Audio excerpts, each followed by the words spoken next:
should we do?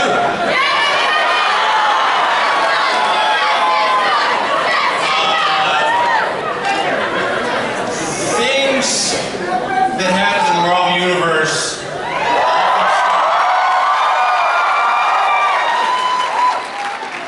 with a very talented group of people that are involved on the publishing side.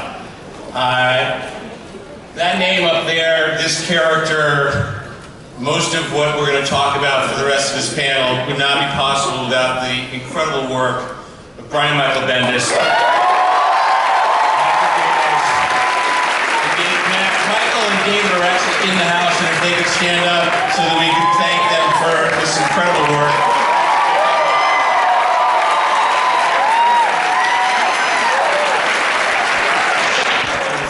Play a character that you do know in the Marvel Universe, but we have not revealed yet who she plays.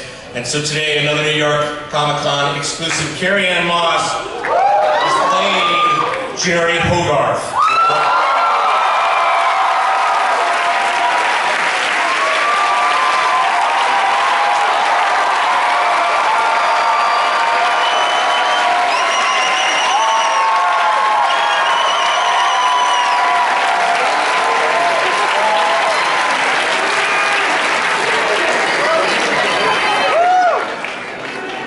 In the 1950s, Marvel Comics diverted off into another land of making whatever was popular at the time, and believe it or not, having a comic that was called Patsy Walker made a lot of sense. I have to really hand it to Melissa and to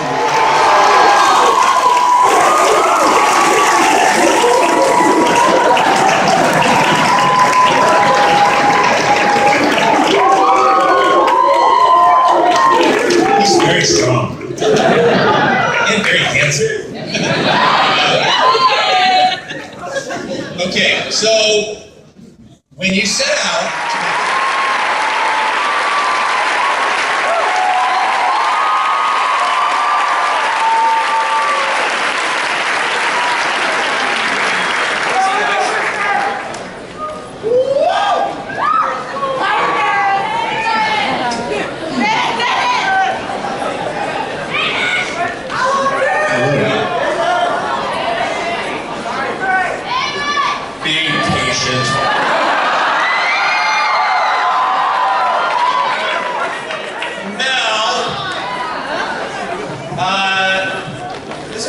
responsibility you took on. Tell us exactly how crazy are you?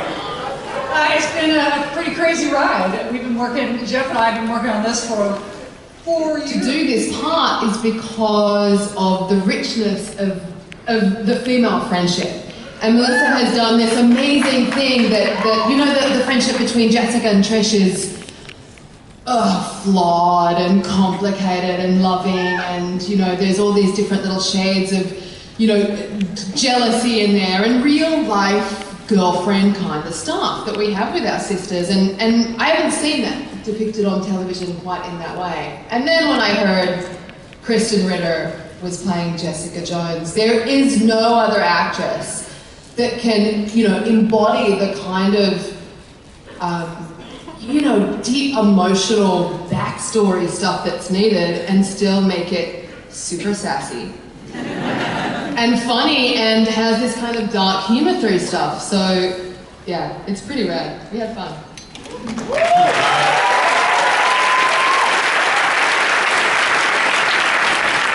Mike, without giving anything away, I'm going to jump ahead a little bit because these folks probably know that after completing the 6 months of shooting that we did on this show, you got about 2 hours sleep, had a beautiful baby girl, and then we put you right back to work. You're shooting right now. Who cares? Lovely Melissa Rosenberg.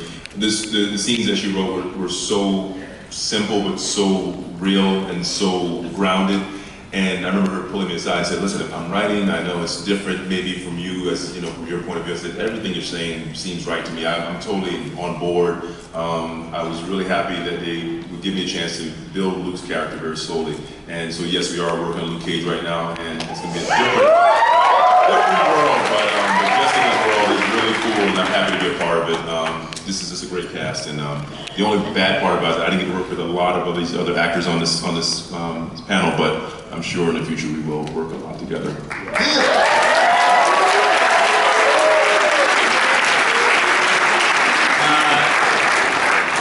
Christian, they obviously everyone on this panel has said such lovely things about you. That I thought I would change things up for you a little bit, and there's obviously an empty chair here, and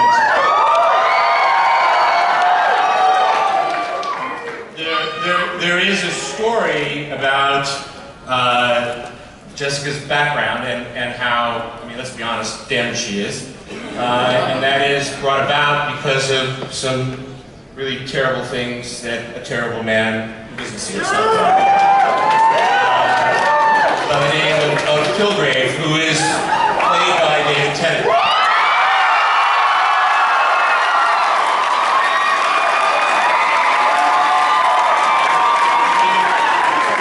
Can you tell us what it was like coming to this end?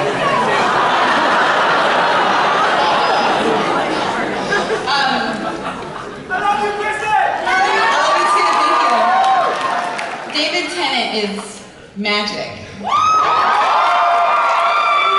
And watching him work, I learned a lot from him. His performance and his range. He could be funny and then incredibly vulnerable, scary, all of those things in just one small turn. He's also joy to be around.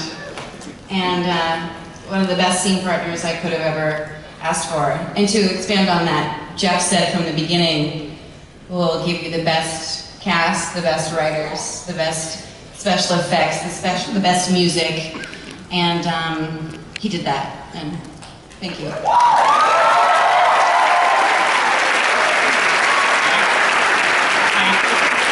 The hardest thing that I'm going to have to do today is to tell you that David, unfortunately, is in London in a play. However,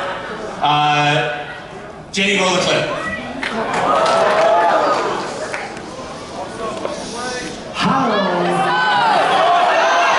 What do you mean we don't have a clip? Christian, you and I talked about this backstage. We don't have a clip. Come on, all these people came all the way here. We can't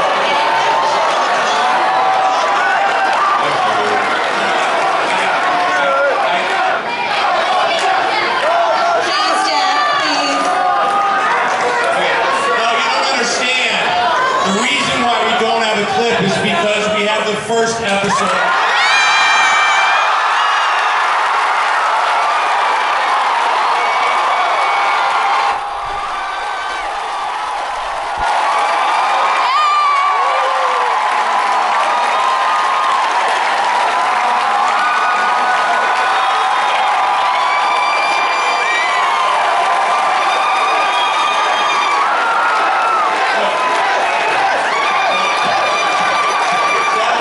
First of all, there's a couple of promises you gotta make. The first promise you gotta make is your phone's gotta go away. Just take them, turn them off, put them away. There literally are people walking around with night vision goggles that will take your phone away, take you away, and that'll be the end of that. You won't have any fun.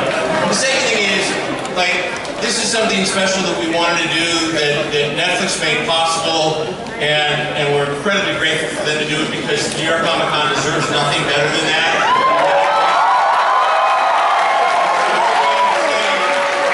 Say thank you to those of you that came here, but also a big thank you to the city of New York, which is a character in the show. Without New York, without New Yorkers helping us. So we want to be able to share that. Towards that end, sharing is now something that we really get to know a lot about. It's called social media. And there's these things called spoilers. And if you think about it, if someone came to your house and said, hey, I got a nice glass of spoiled milk, would you like one? You would say no. So the 3 or 4 or 5,000 people that are here today are going to get to see something long before anybody else is going to get to see it on November 20th. It would be really great if you enjoyed it, spoke well of it, but did not give away any of the surprises because there are a lot of them. And without further ado, I just want to say, episode 1.